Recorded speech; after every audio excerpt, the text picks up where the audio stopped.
So before we get started, I want to ask you a simple question. How old do you think I am? So do you want to know how tragically old I am? So here's a question. What do you remember about 1998? Anybody have any thoughts or ideas? Was anybody working in 1998? So here's a couple things I remember. I don't know why Hillary Clinton looked so different back then, but that's Bill Clinton. That's a joke. I do know that that's not Hillary Clinton. I remember that I had a Sony Discman.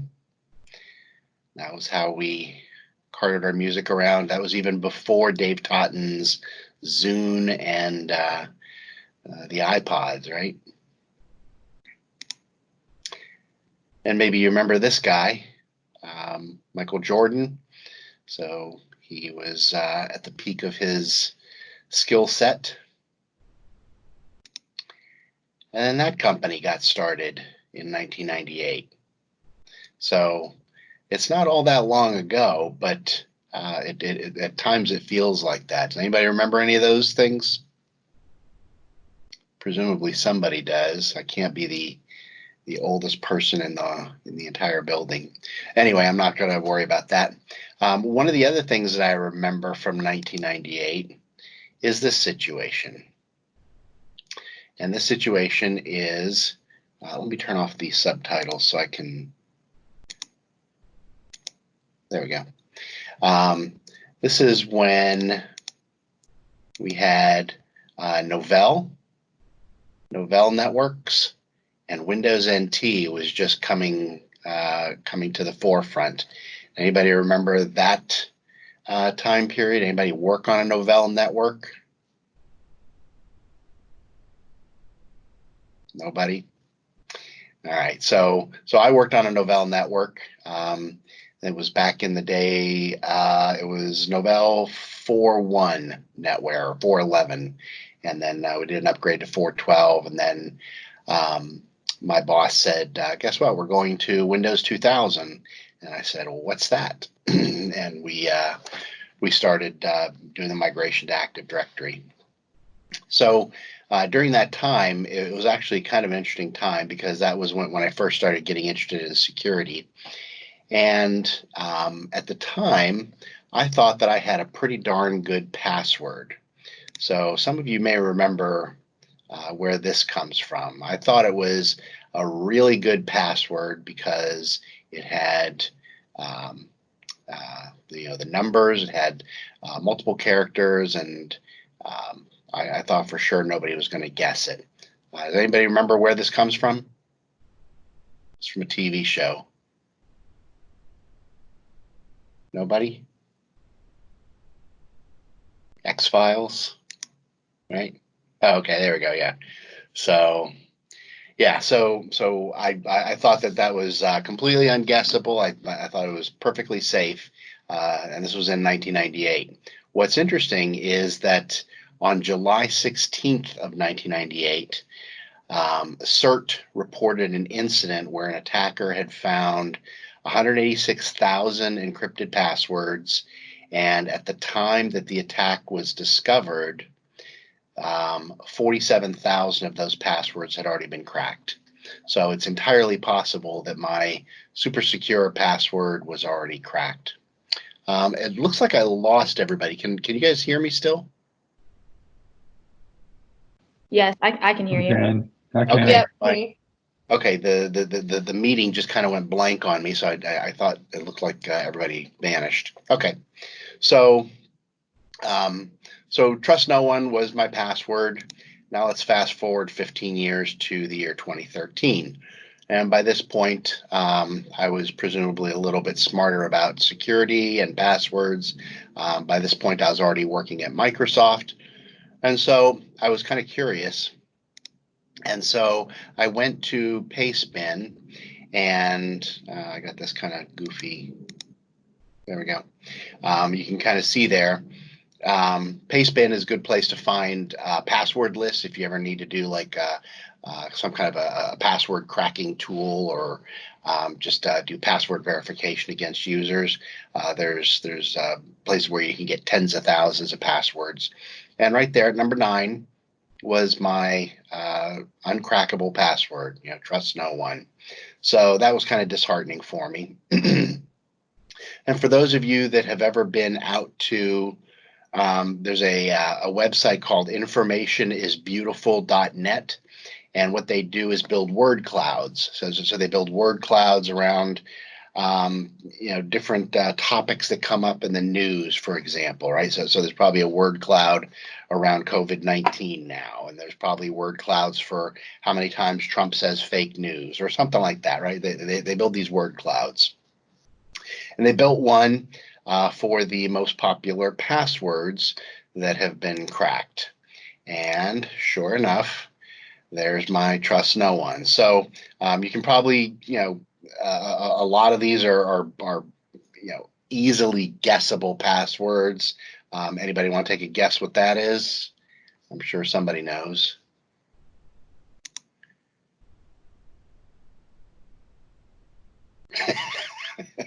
Yeah, so that is the Starship Enterprise, right? So there's that. But lots of other things. OU812 is a Van Halen reference. Jordan 23 is Michael Jordan. So Rush 2112, that's a record by Rush. But you get the idea. The passwords that a lot of people use are easily crackable. And what this is showing is not just how frequently it's been used, but also how often it's been cracked, or how often it's used in attacks. So that's a little bit disheartening. But if you get a chance, go look at informationisbeautiful.net and look up commonly used passwords. Now, if we fast forward to last year, and here's some interesting information about things that are things that we can, I guess you could say, look forward to. So one of them is that by next year, effectively, 25% of the world's personal data will be compromised and housed in a data lake that will be analyzed and utilized by consortiums of threat actors. In other words, all the data that's been compromised by these bad guys, whether they're nation states or criminal organizations or whatever it is, they're going to be housed in these massive data repositories, and they'll all be sharing access to it and adding data to it so that they can do whatever it is that they feel is necessary against our identities. There has been, since the year 2016, a 750% growth in the number of ransomware families since or in the year 2016. Now, when we talk about ransomware families, we're not just talking about individual instances of a ransomware attack. We're saying that if someone is using something that mimics the behavior of NotPetya or of WannaCry, it has the same rough code base. They may modify a few things here and there, may modify a URL here and there. That's what we're talking about here. That's a ransomware family. But there's been a 750% growth in the number of those ransomware families. And that was in 2016. We still see this as a threat in 2020. It's not going away, and it's not going to go away as long as the attackers can make money on the attacks. And then by 2022, a third of successful attacks that are experienced by enterprises will be on their shadow IT resources. Adrian made reference to shadow IT in the previous session, and we're going to go into cloud app security and how that can help protect your environment against shadow IT attacks as we go through this. So all in all, when you take a look at these different types of attacks and different obstacles that we have to protection of our data, what we're left with is the reality that we really can trust no one, right? There's just a continual attack on our identities, and from a corporate perspective, we need to have that stance as well, that we can't trust that even within our organization that people are going to do the right thing. That's what we're talking about when we talk about shadow IT resources. It's internal people using technology in a way that hasn't been approved by the corporate IT group. So we shouldn't even fully trust our own users, and that's the stance that Microsoft has taken with their internal people. Right, we have to do multi-factor authentication when we access different pieces or types of data. If I go to my HR web page, I have to provide multi-factor authentication. If I go to the corporate intranet, I have to provide my credentials, whether it's through Windows Hello, through some sort of authenticator app, or through an SMS text message, whatever it is, depending on the sensitivity of the app, they'll prompt me for that authentication.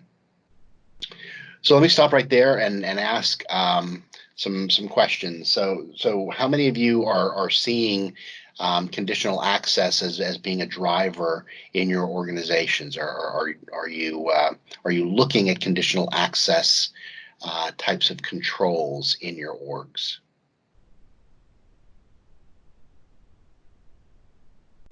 David, I'll interject here. So yes, we at Endivir are looking at conditional access controls. In fact, we were working with Sam at Synergy on this just in the last 24 hours around certain OSs like blocking Android. So great.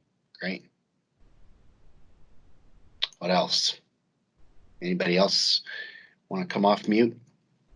There's no judgment here. I mean, if you haven't looked into it yet, that's what this session is for, to give you some ideas about how you can leverage conditional access. So let's go on.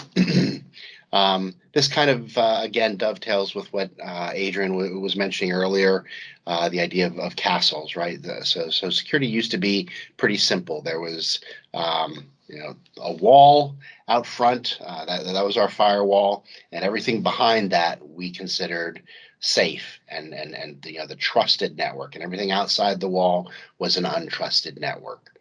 But that's really not the way that we can look at things anymore.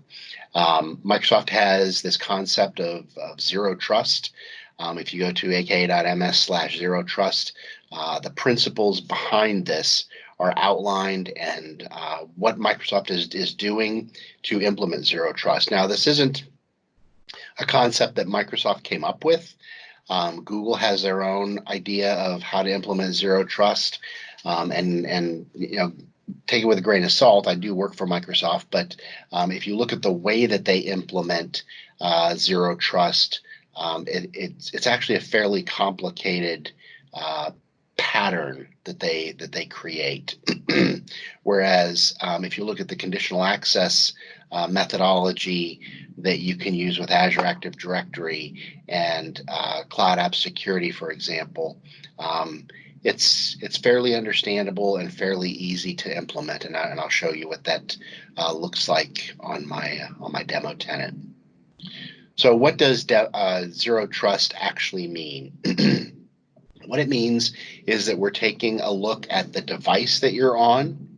We're taking a look at the application that you're trying to connect to. We're looking at the network that you're coming from, and we're looking at your identity and the sum total of the risk factors involved in those four elements is what we use to determine whether or not you have access to the data that you're requesting. So for some types of data, the requirements may be lower. For other types of data, we may have more stringent requirements in order to access that data. So you can put these different controls in place. It's not just a single control that you would use for your entire organization. It might be varying according to what type of data. And it can also be put into play in terms of if you're a guest user, you have a different set of requirements than if you're an internal user. So maybe, company A has some contractors that work for them. The requirements that those contractors might have to access data might be more stringent because they're coming from an untrusted device. They're coming from an untrusted network, perhaps. So the requirements for them to get access to your data might be more stringent than they would be for your internal people. So all in all, the point that's being made here is that this idea of zero trust means we're assuming that there's a threat everywhere on the network.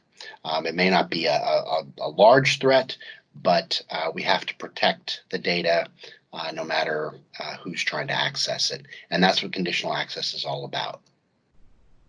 Probably many of you have seen this attack kill chain depicted in one manner or another. Let me just build this all out so that we can take a look at it.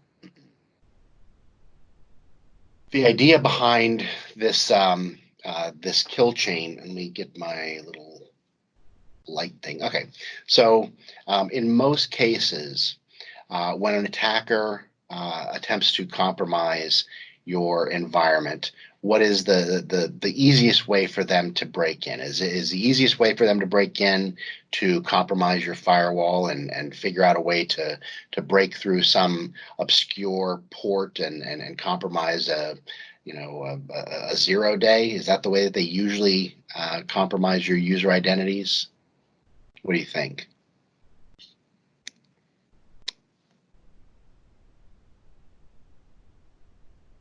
Nobody wants to take yes. So the answer is pretty easy, right? If you look over here, this is the most common vector for compromising a user account. The oops, let me get my little laser pointer. So the easiest way for them to compromise your account is through a phishing email. Now, the phishing email might contain a URL. It might contain an attachment that when you open the attachment, it drops some kind of a malware payload onto your machine that then connects out to a command and control node out on the internet or whatever. Adrian made some references to tools like safe links and safe attachments. Those are part of Office ATP, Advanced Email Threat Protection, that can help protect against that type of initial attack vector.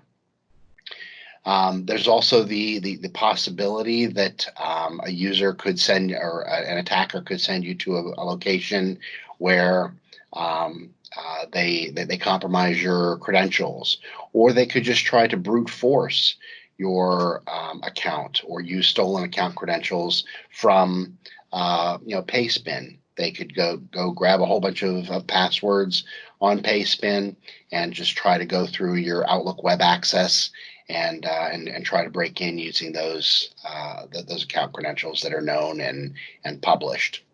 In any case, in some way, they are able to compromise a user account. Now, when they drop into the network, they don't necessarily know whose account they've compromised, what user privileges that person has. Are they a global admin? Are they a domain admin? Or are they just some schmo that barely has any permissions on the network? It could just be the account that the guy that cleans the desks.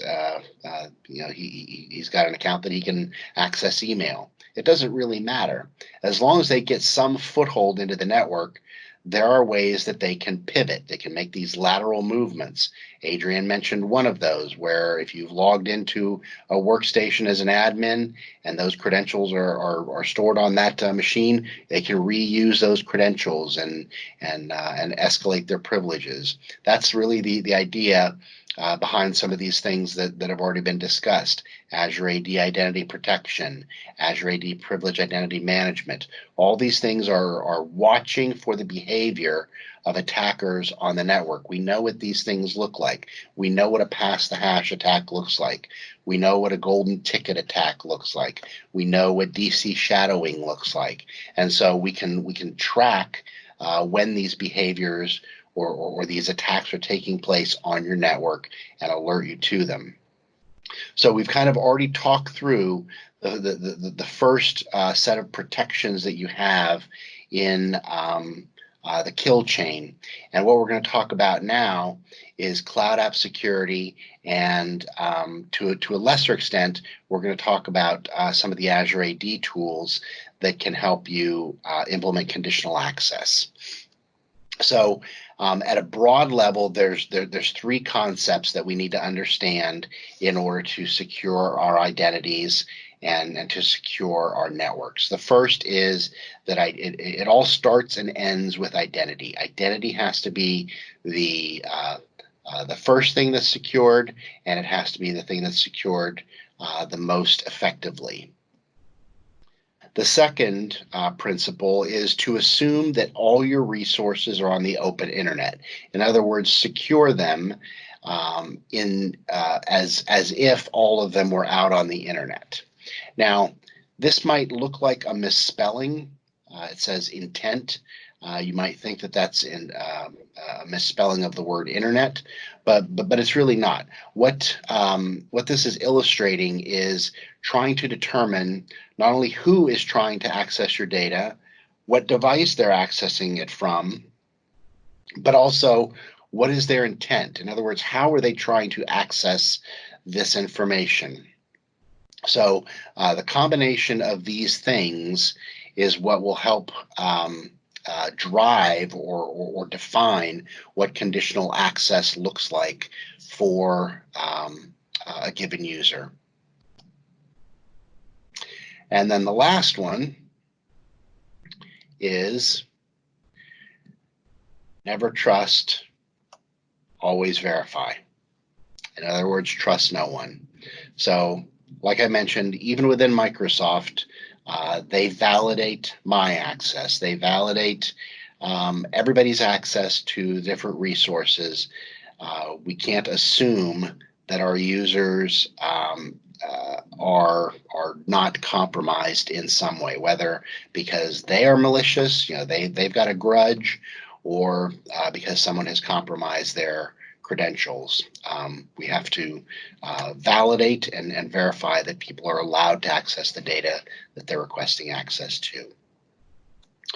Okay, so let's see how this actually works. Let's break out of the slide deck for a moment, actually for a long moment, and let's go into our Office 365 console and start looking at some things.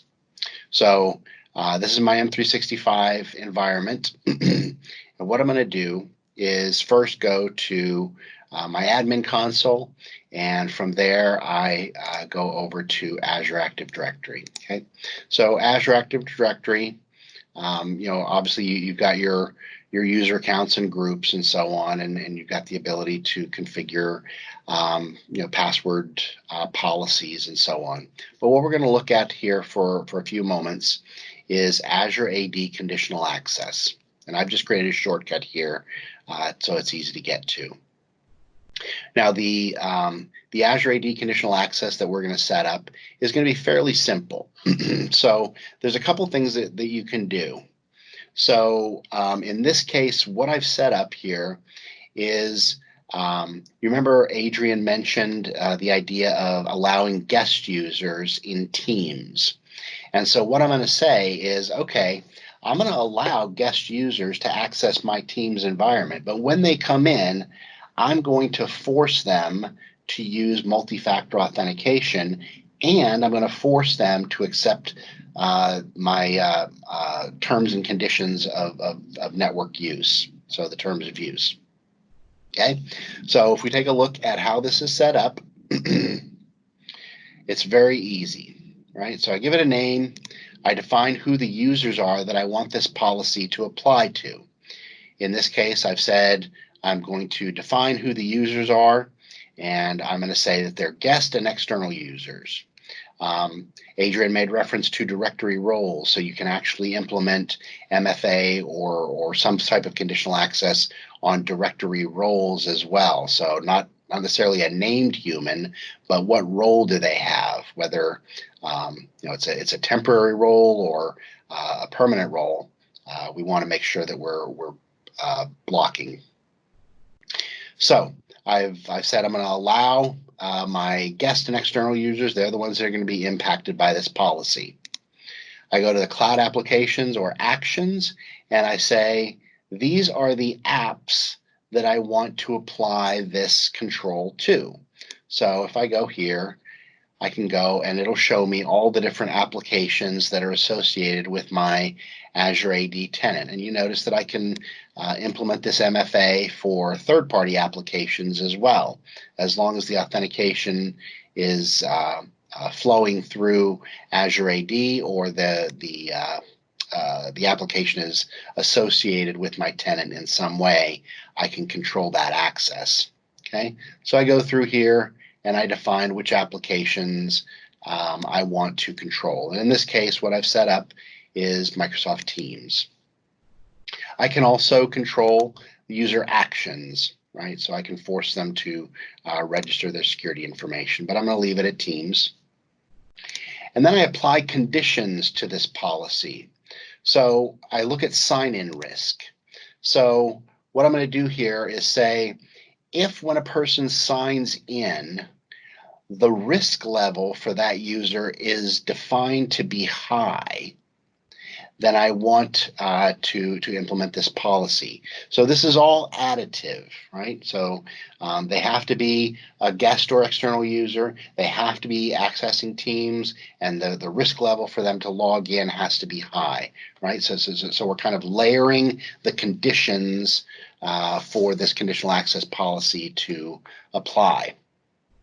In this case, I'm saying high, but I could also define it as medium, low, or no risk. Okay. Then I can say, what device platform am I going to be looking at these guest users coming in from? So I can say any device, but I can also say, I only care if they're coming in on an iOS device. I'm only going to implement that policy on them if they're on an iPhone or an iPad, or if they're on a Windows phone. The three people that are still on Windows Phone will be forced to do MFA. I can also define the location that they're coming from. So I can define locations.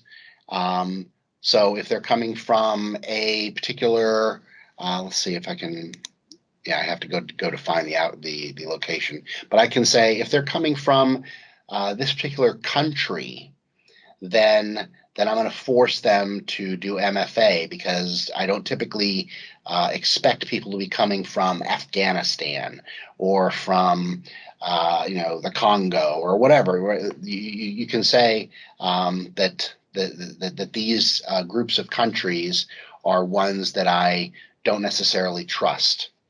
Or I can say trusted locations on my network. So I can say the IP address subnets for my network are trusted, and so I can exclude those, right? If you're coming from inside the network, I'm going to exclude you from being forced to do multi-factor authentication. Okay, so in this case, I'm not going to configure it, but I could if I wanted to. So I could define selected locations. This is where I could define, I could say Miami, or I could say my trusted IPs, which are defined back here in the root part of the conditional access policies. So let's go ahead and turn this off. And I can define the device state. So is the device joined to hybrid? Is it joined to Azure AD through hybrid configuration? Is the device marked as compliant through Intune? Right. So a lot of different policies I can apply. So assuming that those things are met, assuming that these conditions are met, then what do I want them to do? I'll grant them access as long as I force multi-factor authentication on them. And I can also say I'm going to force the terms of use on them. So they're going to have to look at and agree to the terms of use. I can say require all the selected controls or just one of them. So in this case, I'm saying they have to do both. They have to do multi-factor authentication and accept the terms of use every single time. So I'm being a little bit of a twerp in this policy, but I'm just using it for a display anyway. And then sessions. So I can use, and this is going to come into play in the next demo, I can set up conditional access application control. Now I don't have it set on this specific one, on this policy, but on the next one, I have it set conditional access application control. And what this does is it associates this policy with cloud app security. Okay, so just kind of keep that in the back of your mind and remember that that's what we're going to be doing. Okay, I can set the policy to be in report only mode so that I can see what the behavior is going to be when I put this in place for my users. And the last thing you want to do is lock out a whole bunch of users and have some serious issues with customer satisfaction in your network. Now, the reason conditional access is really important is right now, a lot of people are being forced to work from home. And so it becomes very important for IT organizations to be able to implement some type of controls over who's getting into their network and what they're allowed to access. So if users are using their own machines to connect to the network, maybe you want to be careful about that. You don't have any control necessarily over whether they're fully patched. You don't have control over whether they have antivirus on them and things like that. So you may have a different set of controls that you'll put in place for those users, or for especially mobile devices. Maybe you'll allow them to connect using mobile devices, but those tend to also be easily lost. So you might want to have a different policy when people are connecting with mobile devices versus when they're connecting with a laptop. Okay, so if I go back here to conditional access policies, let me stop for a minute and see if there's any questions about these policies before I continue a little bit deeper into a couple aspects of it. Anybody have any questions? I'm not seeing any questions in the chat, but if anyone wants to join in, that'd be great.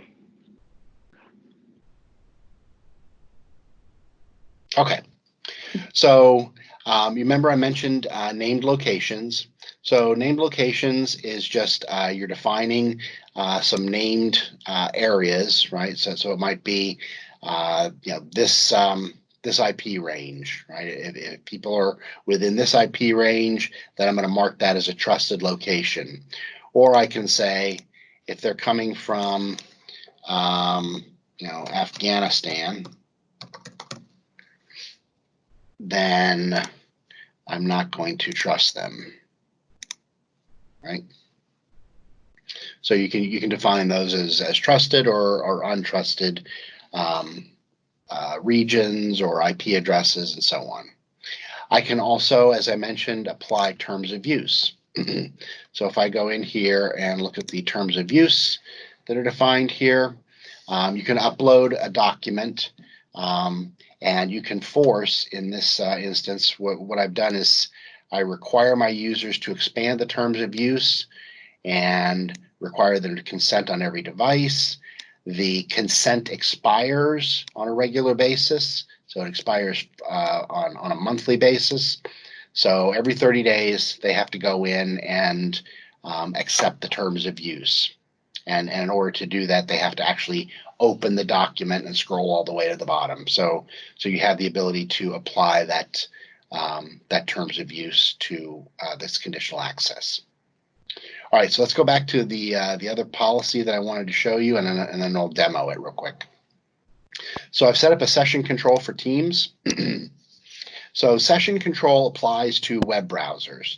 So it is not going to impact a Teams client in this particular instance, but but there are other policies that you can apply to the full Teams client. Now, what I've done in this case, and this was a use case that was driven by a school.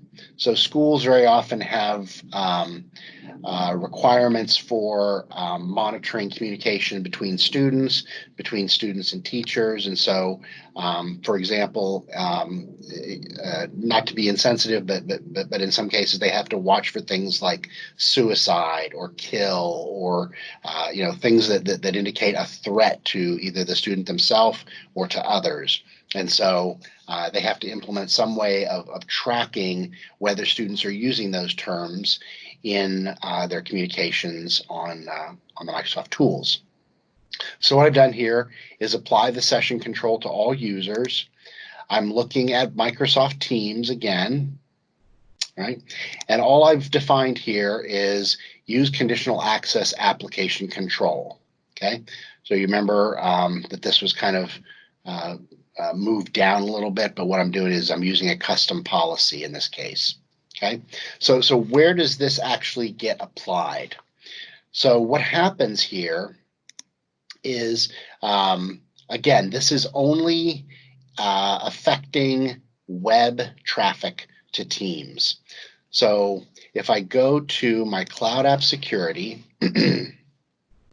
now notice, just for those of you who aren't real familiar with Cloud App Security, the idea behind Cloud App Security is that we want to be able to see what cloud applications people on our network or people that are using our managed devices are connecting to.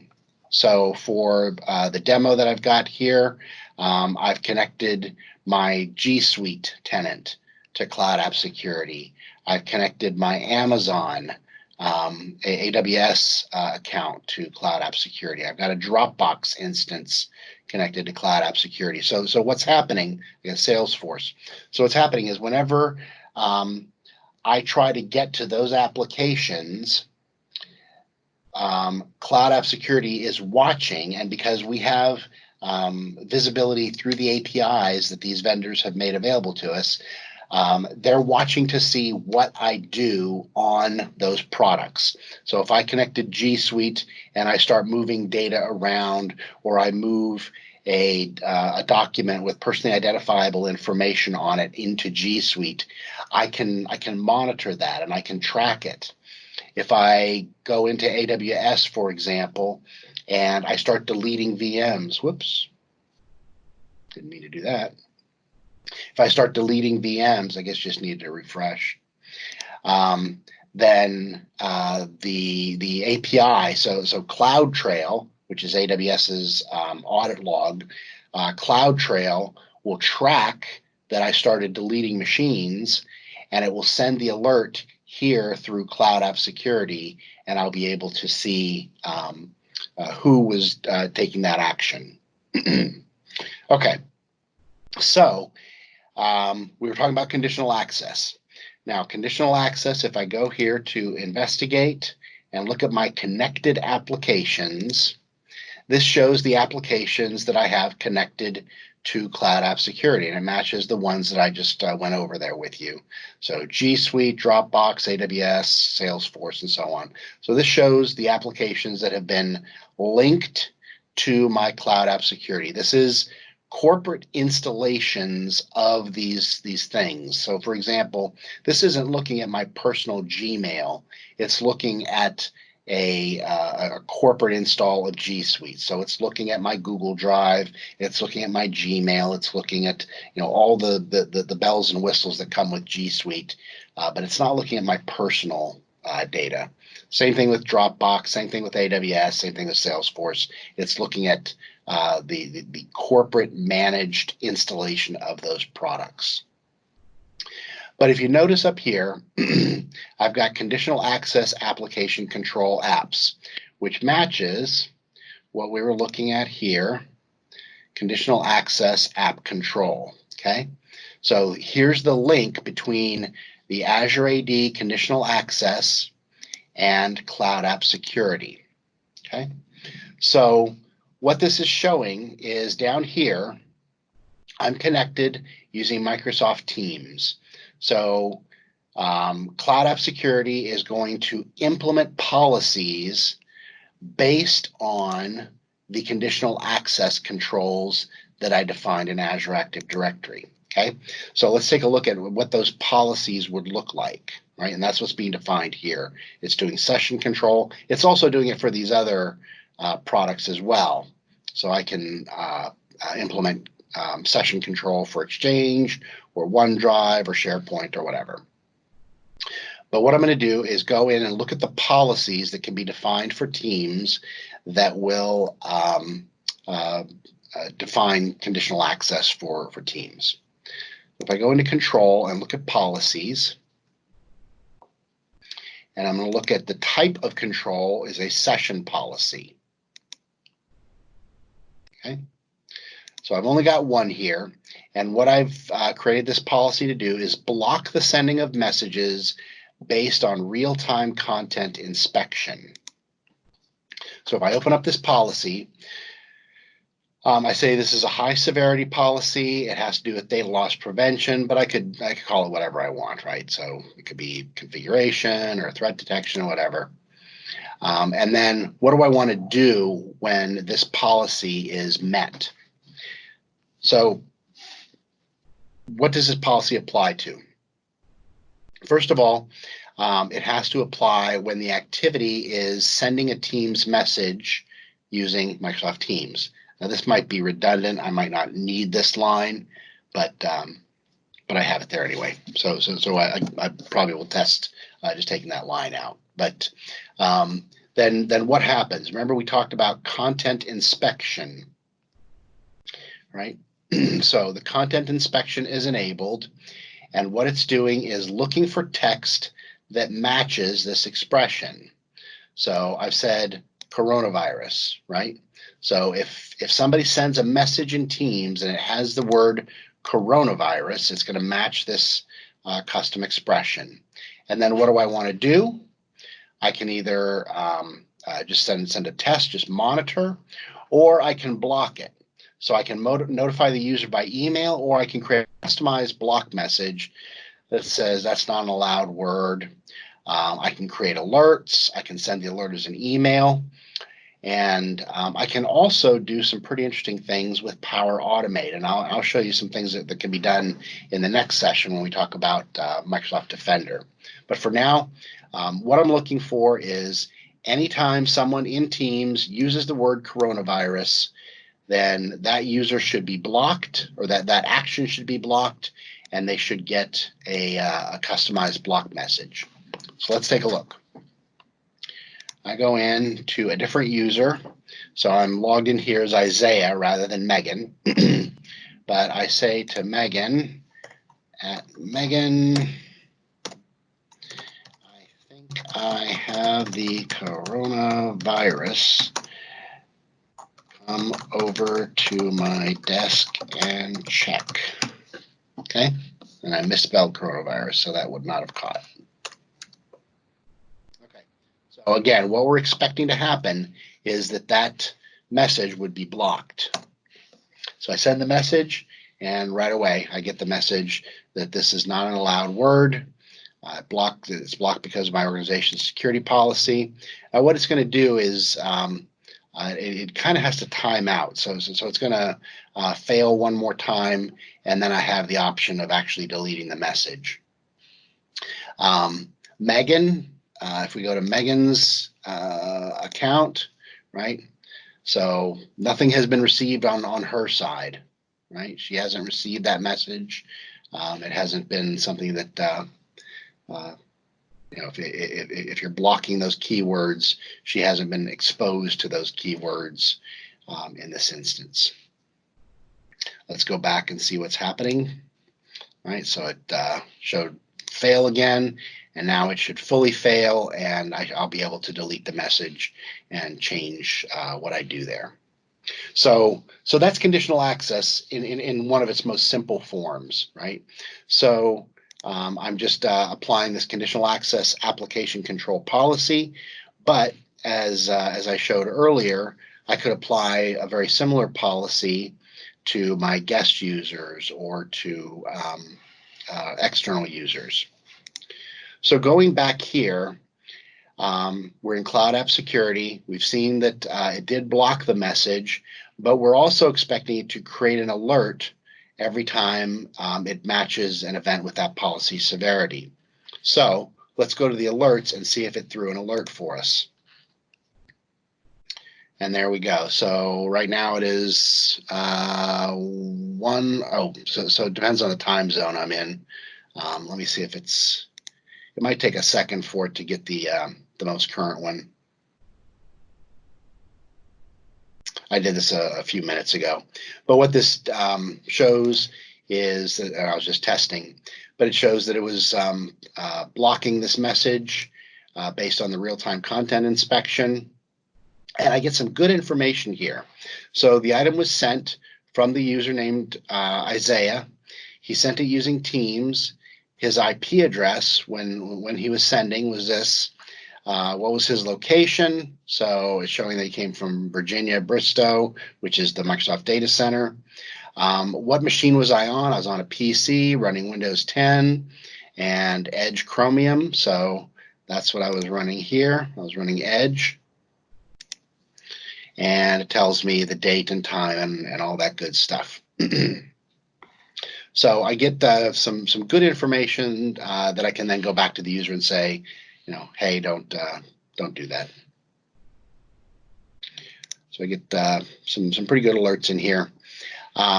There's some other pretty cool stuff here in Cloud App Security that I do want to point out. For example, one of the really interesting features is notifications of application security breaches. So this is talking about situations where, for example, let me see if I can.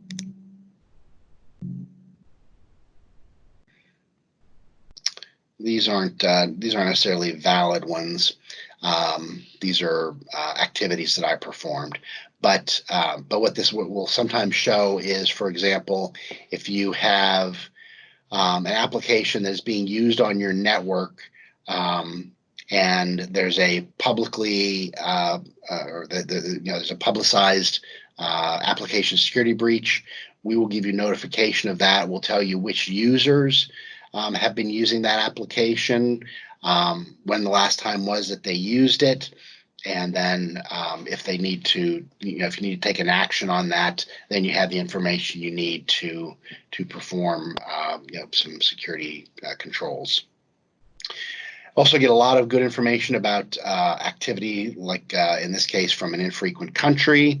So the reason this said that it was an infrequent country is it just depends on how often. So it's not just looking at the United States, but it's also looking at how often I have signed in, where I've signed in from specifically. So for example, if I typically log in from Raleigh and then all of a sudden I'm logging in from Seattle, that might come up. Or if I, for example, log in from Raleigh and then immediately log into an Azure VM that is based in Europe, that could also trigger something like this. So it just depends on what's going on.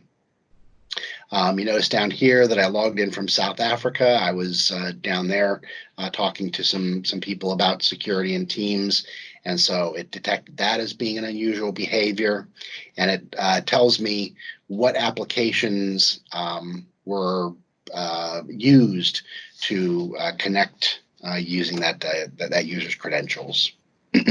So Cloud App Security is really, really cool, and there's some integration with Microsoft Defender that I'm going to show you in the next session. But we're right up at about 1:50. So I want to leave some time if anybody has any questions about any of the things that I've shown you, or if you'd like to see some other content, I'm happy to show it to you. All I have is kind of a closing slide. So I'll open it up for questions for now.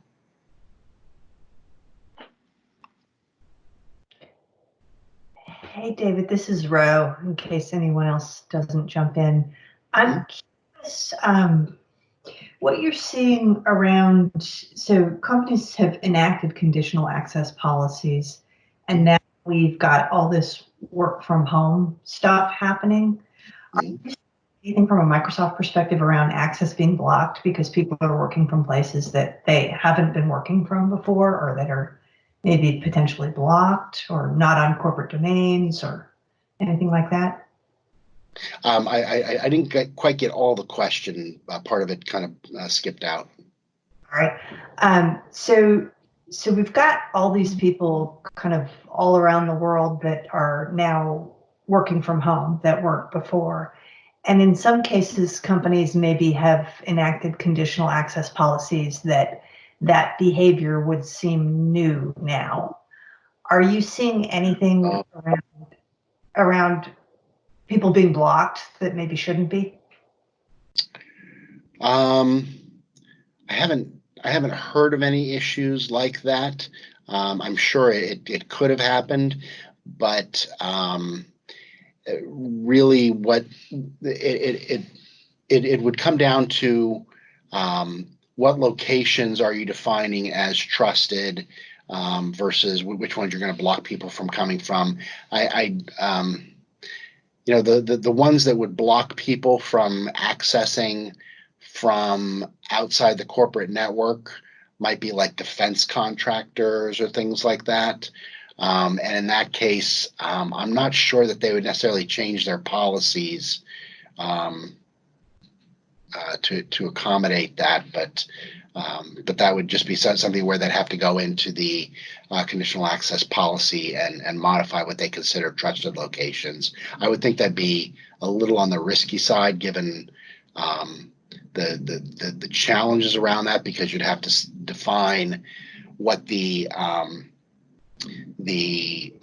internet-facing IP address would be of the user's home network, and you'd have to trust that, and that could change, right?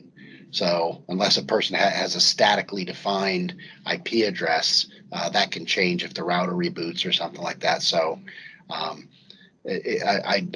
don't see it being a huge issue, but it potentially could be for some individual customers. Just curious. I could Yeah. see that coming up for sure.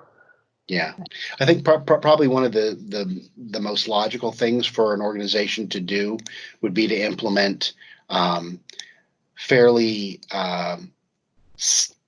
simple conditional access policies initially. So, for example, maybe you say everybody who's accessing Office 365 has to use multi-factor authentication, and be on these approved devices. That's that, and that's kind of the extent of it.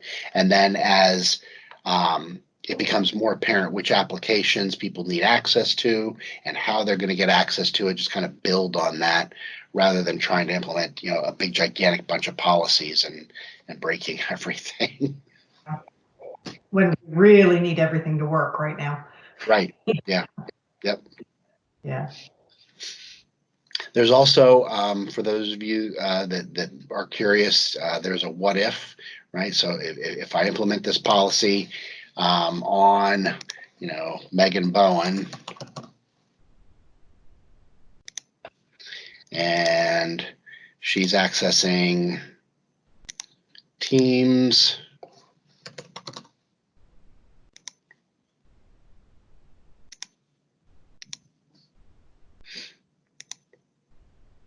and we'll say she's accessing from Afghanistan, and we'll say she's on an iOS device, browser, device is marked as compliant, and high sign-in risk. What'll happen? I also have to give an IP address. 172.16.1.1. Right. So the policy that will apply is a session control for Teams. Right. So it gives you an idea before you actually turn something on what the behavior will be for a specific set of users.